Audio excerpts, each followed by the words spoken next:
So, I watched the Iron Lung movie in theaters a day after its premiere, and I just have to say it was the biggest waste of 2 hours of my life. If you don't know what Iron Lung is, or the premise of it, basically, it's set on an alien moon in an ocean that's completely blood, and you play as a convict that's supposed to go explore in this small submarine and take pictures. And you're supposed to find resources because humanity is dying out because of this quiet rapture where stars and planets are starting to disappear and vanish. The movie follows the same premise, and I'm pretty sure it's a continuation of the Iron Lung game itself. But before I talk about the bads, I want to talk about the goods. Cinematography was really great. Hollywood has this trend of making their cuts or their shots completely flat, but here the lighting, the sharpness, the color grading, it was real. It was really good, and I liked it, and it was a breath of fresh air. The set designs and the special effects, like the blood special effects, when the blood was starting to pour in to the submarine, was really cool. And the submarine itself looked really nice. Acting wise, there were about, I think, like a couple of actors, and 90% of the time it was Markiplier. And his acting was alright. The dialogue was iffy, and his acting in, I'd argue his acting in Edge of Sleep was better, but it was passable. Let's get on to the bad things. The movie did not need to be 2 hours and 9 minutes long. It could have been 1 hour and 10 minutes long. Hell, it could have been 30-minute short film, because there are parts of this movie where it dragged, and it was really boring. This movie was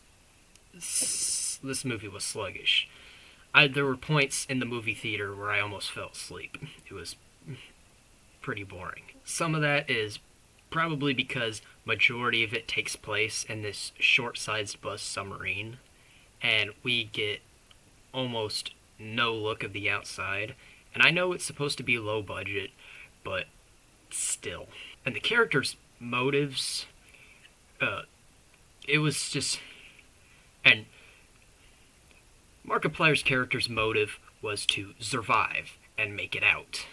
But the person he was contacting, her motives were constantly changing as the story went on. And yes, that did make sense. Watching her say, "You're gonna live, you're not gonna make it. You're gonna live, you're not gonna make it. You're gonna live, you're not gonna make it," through the entire movie, cut down on it a little bit. And then by the end of the movie, where she's like, he finds a submarine, and he's supposed to get its data box and bring it up there so they can see what that submarine found. She says, "You got 30 minutes to go get the box and then come back to us." And he finds the data box, and he decides to stand there and listen to the recording. So it's revealed to the audience. And anyways, he ends up dying because, he's slow, and then just random stuff starts happening. Like, the blood starts growing veins and latching onto him. And then the submarine explodes and he dies, but the data box is safe. Strapped it onto a life vest.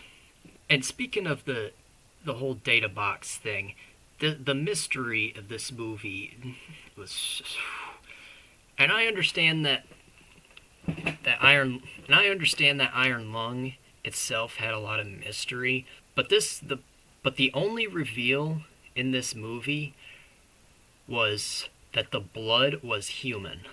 We already knew that in the game that there were monsters floating in.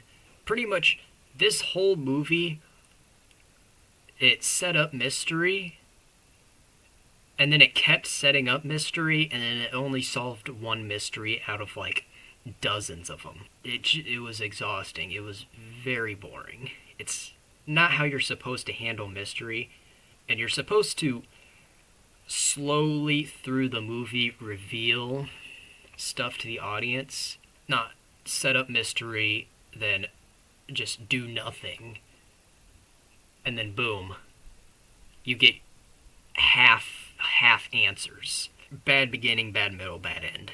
And what's surprising is that this movie cost $3.5 million. This movie did not look like it was made with $3.5 million. Where did half of that go? As bad as this movie was, I'm kind of glad it's having the success it is.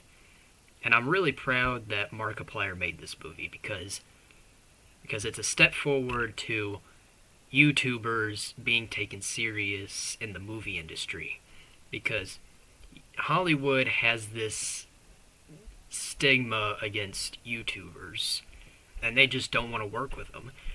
And YouTube movies made by YouTubers have been mostly bad, but this is a stepping stone for YouTubers to become directors. And if I was to rate this movie a 0 out of 10, it would be a 2. Good cinematography, good special effects, just bad story. Just a real bad story. And that's about it. I'll see you guys later.